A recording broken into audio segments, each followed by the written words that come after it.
All right, another team we haven't been able to hit on much. Let's kick it on day to Baton Rouge.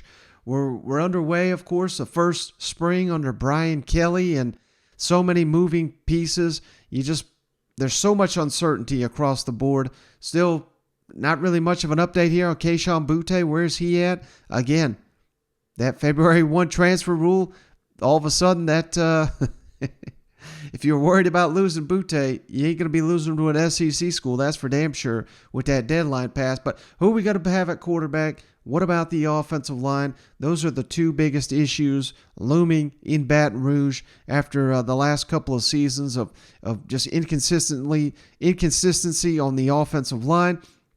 And now we bring it in quarterbacks from Arizona State and bringing Miles Brennan back. We've got some very, very young and talented quarterbacks in Nussmeier and the 5-star freshman Walker Howard. How are they doing here in their first camp competition under Brian Kelly? Let's kick it over to the new LSU coach talking the quarterback competition.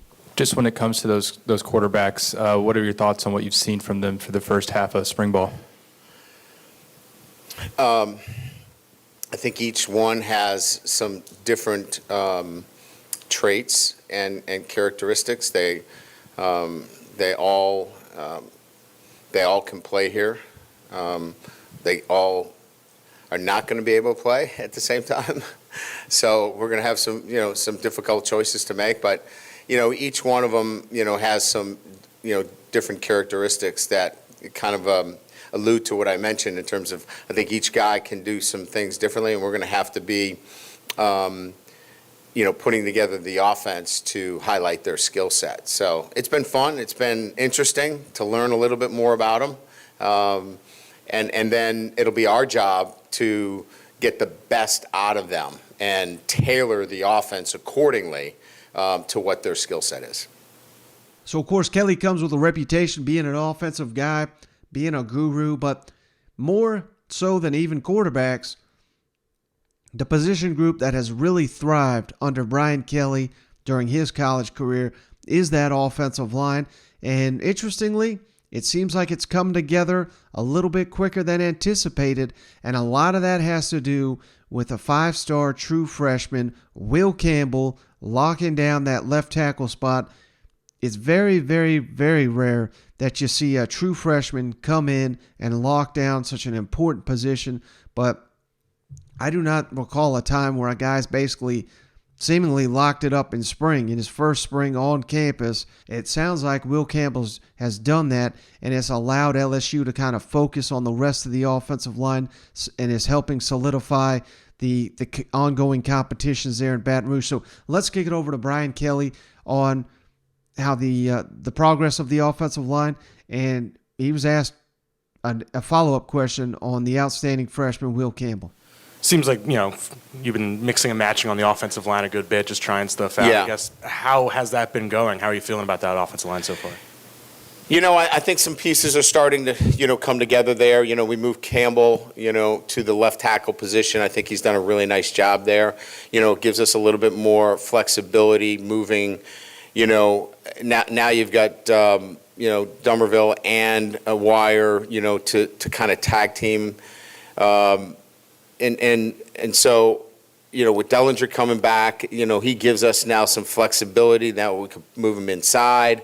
He can, he played tackle last year. So, it's starting to come together for us a little bit. Turner's done a nice job at the center. You guys will get a chance to talk to him today about that. We wanted to make him available primarily because of that, because that offensive line is, starting to, show kind of a little bit of consistency in terms of the guys that we're rolling out there. So again, it's early, we're 7-8 practices into it, but we are starting to see a little bit of consistency there. And I think it started when we decided to put the young guy at the left tackle position, and things kind of fell into place from there. With Will Campbell, he's out there on the edge playing against guys like B.J. Ojulari and Ali Gay. What are the traits that really stand out about his ability to hold up against those guys so far as a true freshman? Emotional maturity. generally you come in as a freshman, you don't know where their maturity level is emotionally. If they get beat on a play, how do they come back the next play? Is it going to affect them? He moves on to the next play. And I just think it's an emotional maturity that he carries as a freshman that's made him a guy that we can plug in as such a young player. And you don't know until you do it, because he's going to have some failures and see how he handles himself. And he just bounces right back in there and gets after it. And so that's kind of what we saw the first 3 or 4 practices. We wanted to make sure that he had that kind of maturity. And we saw it over 3 or 4 practices and said, all right, it's time. Let's get him in there.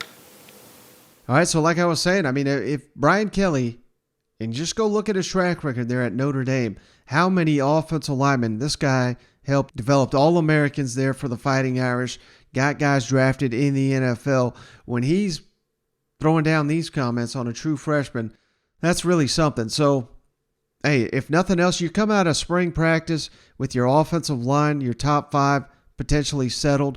That would be huge for this offense going into summer there in Baton Rouge. That would be huge, and kind of narrow the focus to the quarterback competition, which they're not going to settle that thing this spring. They're going to let these guys go on well into training camp, I would think, before naming a starter for the season opener against Florida State. But we're still a little while away. We're basically at the midway point here of spring practice at LSU, but liking what I'm hearing from Coach Kelly on 2 of the biggest question marks we had entering spring practice in Baton Rouge.